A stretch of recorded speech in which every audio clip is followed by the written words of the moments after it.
जो पार्टियां महंगाई मुकाओ मार्च करके इक्तदार में आई हैं, वो महंगाई के नए रिकॉर्ड बनाने पर तुल गई। ये हुकूमत करने के लिए आते हैं लोगों की गर्दनों के ऊपर बैठकर और उनका लहू नचोड़ने के लिए, उनका खून नचोड़ने के लिए और उनकी जिंदगी की मुश्किलात में इजाफा करने के लिए आते हैं। आम आदमी का ये होगा कि लोग लाइन में लगा करके अपने बच्चों का गला दबाएंगे माज़अल्लाह। सब्सक्राइब करें और बेल दबाएं ताकि कोई खबर रह न जाए। बिस्मिल्लाहिर्रहमानिर्रहीम, अस्सलाम वालेकुम। मैं हूं मोहम्मद उसामा गाजी और आप देख रहे हैं अब पता चला। आज के प्रोग्राम में महंगाई की मार पर बात करेंगे जिसने गरीबों को फाकों पर मजबूर कर दिया है। हुकूमत सस्ता रूसी तेल क्यों नहीं खरीद रही और क्या सियासी जंग का फैसला अदालत में होगा, इन सब पर बात करेंगे।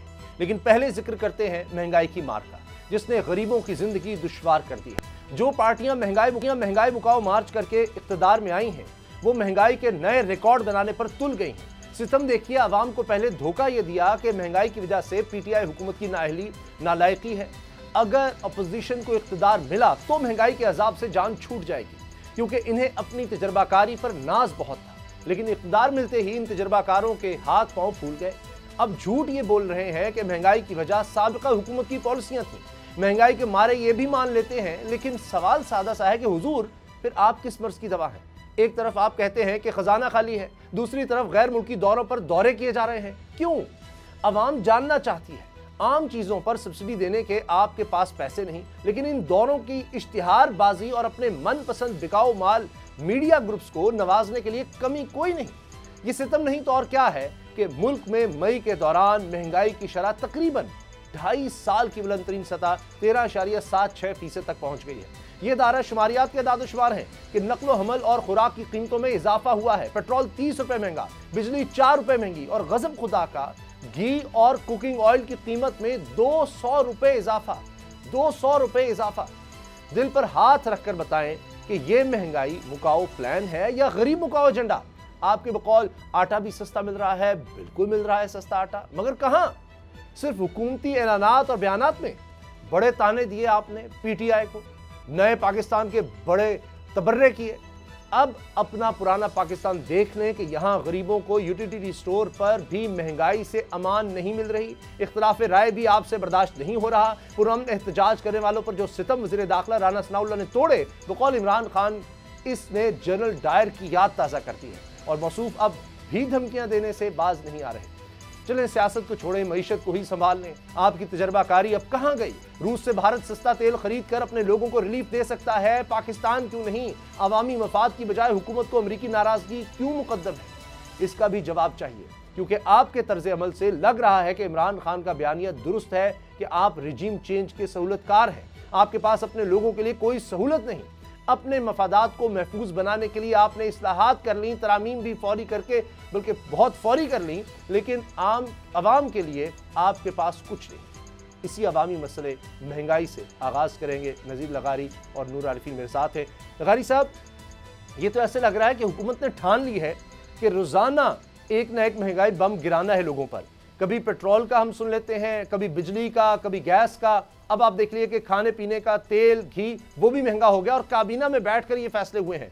और ऊपर से जुल्म ये होता है कि अब हमने कल इश्तिहारात में बात की, आज फिर इश्तिहारात हैं। शहबाज शरीफ साहब की तस्वीर भी लगी है और उसके बाद लिखा हुआ है कि कल के अखबारात मुलाहिजा करें आप कि हम क्या करने जा रहे हैं, वो कल देखिए। ये तो एक सीरीज चल रही है। और दूसरी तरफ जनाब, यहाँ पर सब्सिडी थी तेल पर जो यूटिलिटी स्टोर में, वो वापस ले ली है। चले 100 रुपये वापस लिया, अगर ये इश्तिहारात से रोके तो मेरा ख्याल है चले 2 रुपये भी हो, मैं मिसाल दे रहा हूँ, तो वो इन इश्तिहारात से बेहतर नहीं लगारी साहब? हुकूमतें कभी नहीं समझती हैं। ये कुर्सी का मामला ऐसा होता है कि जब कोई कुर्सी पर आकर बैठता है तो उसे हर चीज़ हरी हरी नज़र आती है और वो जो है नहीं देखता है कि भाई अब सूरत हाल कहाँ जा रही है, मुल्क कहाँ जा रहा है, मुल्क के हालात कैसे हैं, उनको कोई नहीं देखता। गरीब के चूल्हे की तरफ कोई नहीं देखता है।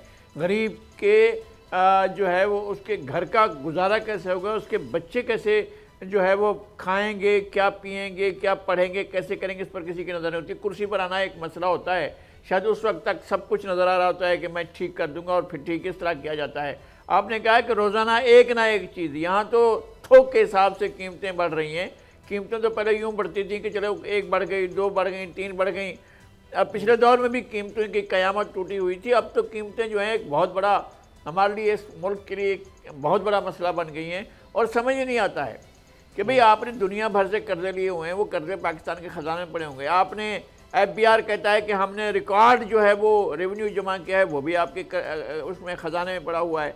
आप जो बड़े बड़े लोगों पर बड़े बड़े बम गिराते हैं, वो भी आपके जा रहा है ख़जाने के अंदर। लोगों को क्यों नहीं दे रहे हैं आप? यानी आपके अपने जो भी इशूज़ हैं आप फिर बताएं कि हुकूमत कैसे चला रहे हैं। कर्ज लेकर कर्ज देने वाले, अब आप मुल्क की अगर बेस नहीं बढ़ाएंगे, अगर लोगों के अंदर एम्प्लॉयमेंट जनरेट नहीं करेंगे, अगर आप लोगों के अंदर जो है वो उनके मसाइल हल करने की तरफ नहीं जाएंगे, लोगों के पास है क्या? लोगों के पास जॉब्स कम हो रही हैं और श्रिंक हो रही हैं, होती चली जा रही हैं।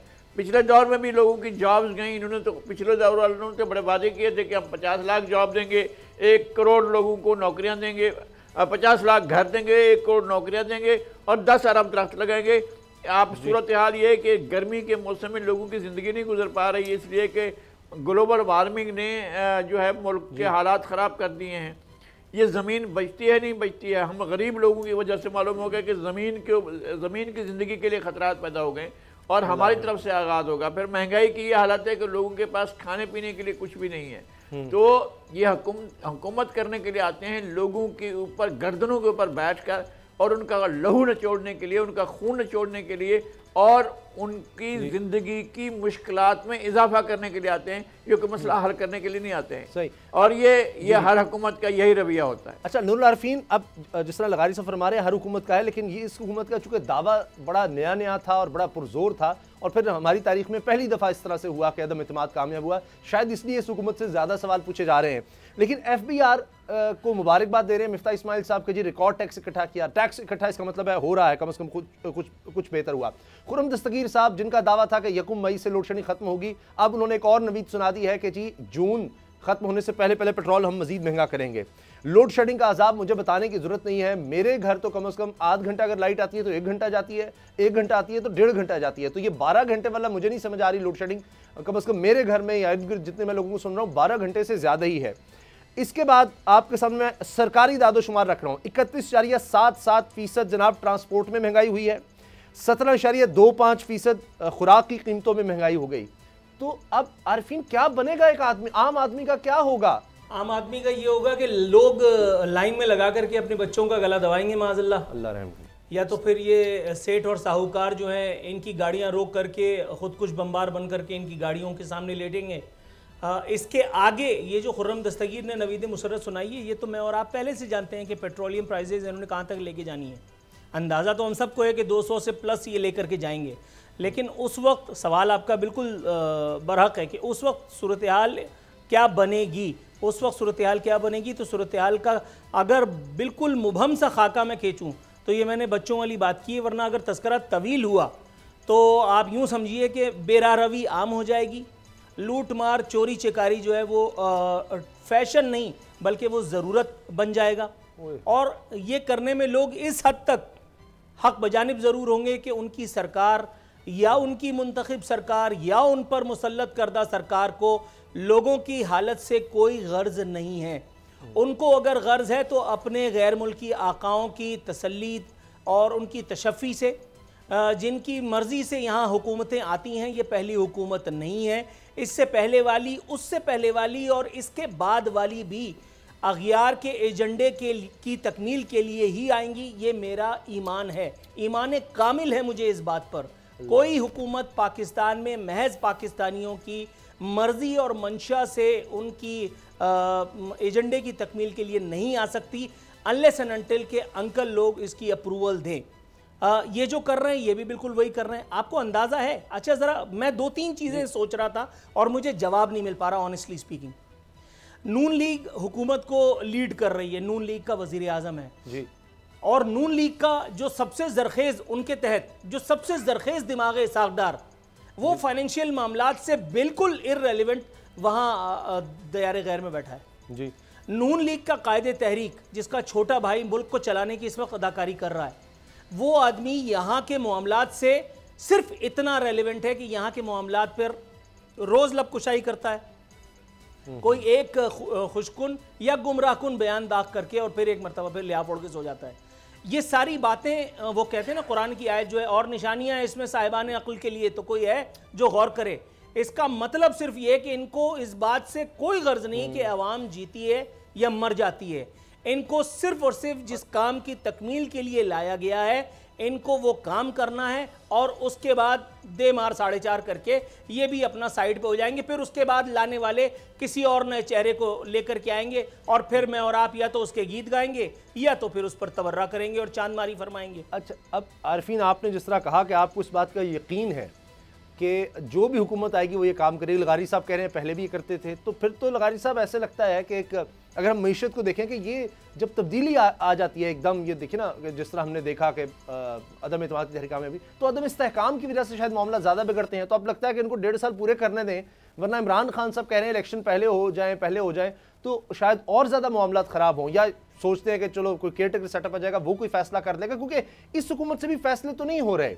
मिफ्ता इस्माइल साहब का इंटरव्यू देखिए, उसमें वो CNN की एंकर ऐसे लग रहा है कि वो कह रही है कि भाई ले लो तेल, सस्ता मिल रहा है रूस से। वो कह रहे हैं नहीं, अगर पाबंदियां ना हो, गंदम हम ले लेंगे, तेल हम नहीं ले सकते। वो बेचारी मिसाल दे रही है कि भारत ले रहा है। मैं भी खुद अर्ज कर देता हूं कि श्रीलंका जैसा मुल्क भी ले रहा है, वो भी शायद बहाना बनाएगा आलमी ताकतों के आगे, देखें हम दिवालिया हो गए तो पाकिस्तान को दिवालिया करके ही दम लेना है। हम भी तो ये जाकर कह सकते हैं कि आप हमारे हालात देखिए, या आप हमें सस्ता तेल दे दें, आप बता दें कि मईशत किस तरह चल सकती है। क्या लोग सड़कों पर आ जाएंगे? क्या यहाँ पर आलमी ताकतों के लिए, अमेरिका और यूरोप के लिए लोग बड़े अच्छे कलमात कहेंगे जब मुल्क इस हालत में चला जाएगा? तो लगारी साहब, ये जो सस्ते तेल का मामला है रूस से, ये क्यों नहीं इस तरफ हुकूमत जा सकती? पहले कहते थे कोई खत ही नहीं, अब खुद मिफ्ता इस्माइल साहब ने कहा जी खत तो लिखा था लेकिन कोई जवाब नहीं है, तो उसके लिए कोई पहल ही कर लें। मेरे ख्याल है कि सब ने तय कर लिया है कि एक फेल स्टेट बनाने की तरफ चल रहे हैं सारे के सारे, और इसके अंदर सारे के सारे पाकिस्तान के जिन लोगों ने संभालना है वो शायद इस बात पर मुत्तफिक हैं, और डिक्टेशन लेनी है और डिक्टेशन को पूरा भी करना है, ये भी शायद तय हो चुका है।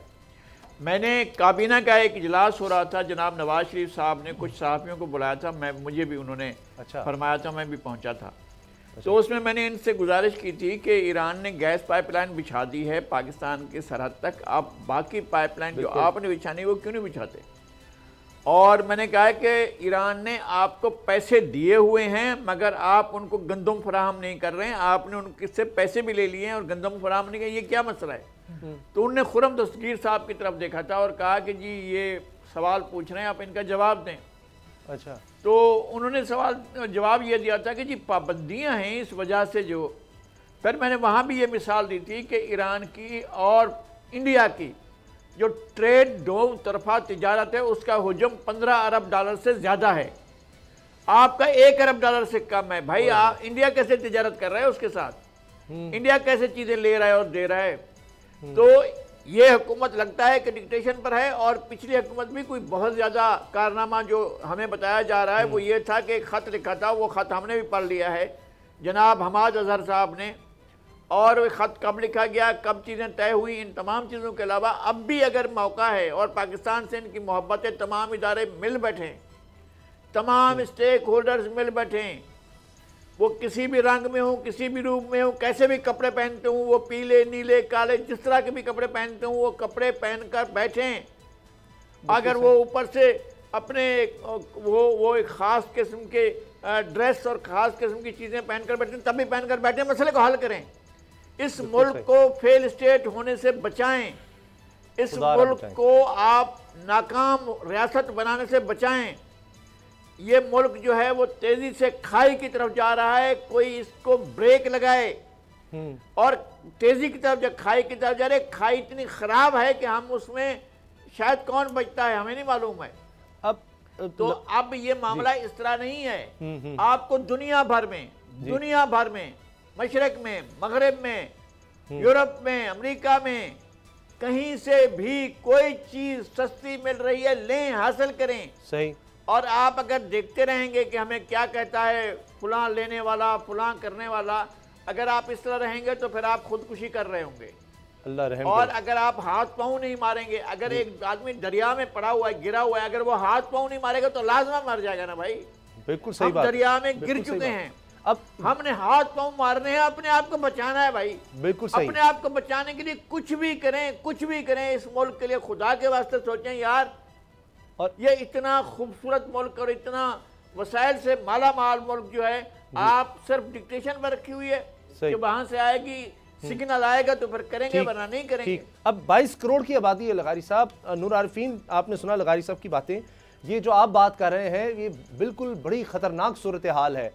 यानी वो जिस तरह हम सुनते हैं या हमने श्रीलंका के मनाज़र देखे कि वो लाइनें लगी हुई है राशन के लिए, अब वो सूरत हाल तो नज़र आ रही है। यूटिलिटी स्टोर पर हम देखते हैं ख़वातीन खड़ी हैं और घंटों घंटों इंतज़ार करती हैं कितनी सहूलत के लिए। शायद महीने के बाद 2 या 3 हज़ार का फ़र्क पड़ेगा पूरे महीने के राशन पर। वो जाकर जिस दिन यानी कई घंटे खड़े हो रहे हैं सिर्फ 100-200 रुपए की रियायत के लिए, कई घंटे, और लाइन लगी हुई और वहाँ शदीद गर्मी। ये सूरत हाल है। मैंने अब लोगों को, गाड़ी वाले कि जी कल पेट्रोल महंगा हो रहा है तो गाड़ियों की लाइनें लगी देखी हैं।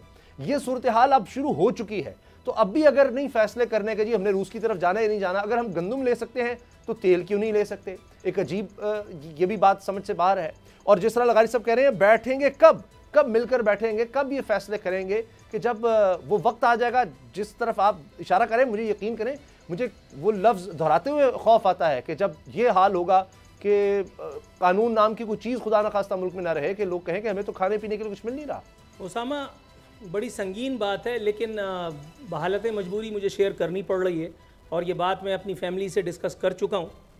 अपनी किताब का नाम मैं सोच चुका हूँ। मुझे अपनी पाकिस्तानियत का सबूत देने के लिए किसी इदारे के सर्टिफिकेट की ज़रूरत नहीं है। मैं जितना पाकिस्तानी हूँ मेरा ट्रैक रिकॉर्ड बताता है। मुझे ज़बरदस्ती कोई नारा लगाने की या कोई परचम अपने जिस्म पर पहनने की कोई ज़रूरत नहीं है। मैं जितना पाकिस्तानी हूँ सब जानते हैं। लेकिन बखुदा मैं अल्लाह रब्बुल इज़्ज़त को गवाह बना करके कह रहा हूँ, मैंने अपनी किताब का, अल्लाह ना करे मेरे मुंह में खाक कभी ऐसा मौका है, अल्लाह ताला वो दिन कभी ना लाए, परवरदिगार आलम इस पाकिस्तान को अल्लाह ताला दवाम बख्शे, परवरदिगार अवाम के मसाइल का हल निकले। लेकिन जिस तरह हमने वो किताब पढ़ी है ना, मैंने ढाका टूटते देखा, मैं ढाका डूबते देखा, मैंने पाकिस्तान टूटते देखा का उन्वान चुन करके रखा है। अल्लाह ना करे मेरे मुंह में खाक। एक आदमी, एक इदारा इस वक्त नजर नहीं आ रहा जो पाकिस्तान को और पाकिस्तानियों को रेस्क्यू करे। To be very honest, I am being very sincere and honest. एक इदारा इस वक्त, एक आदमी, एक हुक्मरान, एक पॉलिटिशियन और इवन आम आदमी भी अपने आप से इतना इररेलेवेंट है कि उसको इस बात से कोई गर्ज नहीं कि ये मुल्क रहता है या ये मुल्क इन लोगों के जिनके औलादें, जिनके पैसे, जिनके मालो मता यहाँ से बाहर पड़े हैं, जिन्होंने यहाँ का सफीना गरकाब होने के बाद लंदन, दुबई, अमेरिका की फ़्लाइटें लेनी हैं। वो डुअल नेशनल्स जो यहाँ असम्बली में आकर के और अल्लाह रसूल का नाम लेकर के झूठ बोलते हैं, जो खुद मुख्तारी के दर्ज देते हैं, जिनके बच्चे यहाँ हैं, ना जिनकी बीवियाँ यहाँ हैं, ना जिनकी दौलत यहाँ पे मौजूद है। खुदा की कसम, इन सारे सूरत हाल में जो कुछ होना चाहिए, जिस इदारे की तरफ से होना चाहिए, वो नहीं हो रहा।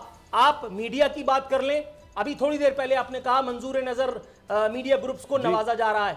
2 खबरें मेरे पास मौजूद हैं, ले करके बैठा हूं, जब मौजू आएगा तो इंशाअल्लाह ताला उसकी तरफ आपकी तवज्जो भी दिलाऊंगा। मीडिया बहैसियत मजमूई की अगर आप बात करें, उसकी कारकर्दगी पस्त है, रियासत के चारों सुतूनों की अगर हम बात करें एक एक करके, अगर खुदा न खास्ता माअज़ल्लाह कोई इसको अपनी तौहीन न समझे तो कोई इस हद तक सिंसियर अभी इस वक्त ये नजर नहीं आ रहा कि कोई हुकूमत को संभाले, कोई पाकिस्तानी अवाम को दिलासा दे। ऑब्जर्वेशंस जो आती हैं, ऑब्जर्वेशंस भी इस किस्म की आ रही हैं कि जो चीजें हो चुकी हैं, जिसको मैं और आप रोज़े रोशन की तरह जानते हैं, वही सारी चीजें आखिर में सवालात के तौर पर छोड़ दी जाती हैं कि ये बताया जाए कि क्या ये हुआ था। अब आप अपना सर पीटें कि ये तो एक आंख का अंधा, एक बहरा आदमी भी जानता है कि ये सब है, तो फिर इसके ऊपर कोई मामला क्यों नहीं हो रहा। आप ये देखिए कि पीटीआई ने अदालत में जाकर के और अपना अर्जी पेश की है कि जी हमें लॉन्ग मार्च निकालने की इजाजत दी जाए। ये अदालत का काम है। सियासी मामलात में आपने अदालत को घसीट लिया। अदालत जब फैसले देती है तो उन फैसलों पर जिस तरह की बात होती है, अदालत के ऊपर जिस तरह की बात होती है, आज कुछ ट्रेंड्स ऐसे इस वक्त चल रहे हैं और कुछ ऐसे लोगों की तरफ से चलाए जा रहे हैं जिनको मैं तो सहाफी नहीं मानता। वो बहुत बड़े हैं, उनकी तनख्वाहें बहुत बड़ी हैं, वो मुकद्दस जगहों से होकर के आए हुए हैं, उनकी सीट बेल्ट भी बंधी हुई है, सब कुछ है। वो अगर नौकरी से भी निकाले जाएंगे तो भी वो घर में बैठ करके ठीक ठाक खाए कमाएंगे, इतना उन्होंने अपना राशन इंतजाम कर रखा है। लेकिन जिस तरह की हरकत और सकनात वो कर रहे हैं, जिन लोगों के खिलाफ, जिन इदारों के खिलाफ और जिन इदारों के सरबराहों के खिलाफ मैं देखता हूं, मैं सोचता हूं तो मैं लरस जाता हूं और मैं सोचता हूं या परवरदिगार, इस पाकिस्तान का कोई वाली वारिस भी है या सुबह से शाम तक सब कुछ ऑटो मोड पे लगा हुआ है। बड़ी अजीब सी बात है, बड़ी अजीब सी बात है। लेकिन आज ऑन एयर कहनी पड़ रही है, एक जुमला बस कह के खामोश हो जाता हूं कि सुबह से शाम तक हजारों अफराद, लाखों नहीं कह रहा और करोड़ों भी नहीं कह रहा, सुबह से शाम तक हजारों अफराद रोज नए सिरे से इस पाकिस्तान को लूटने, खाने, कमाने की एक नई राह इजाद करते हैं। रात गए तक यही सब काम होता रहता है और अगली सुबह उठ करके हम एक खुशहाल, तवाना, मुस्तहकम पाकिस्तान ढूंढते हैं। क्या मिलेगा? सब्सक्राइब करें और बेल दबाएं ताकि कोई खबर रह न जाए।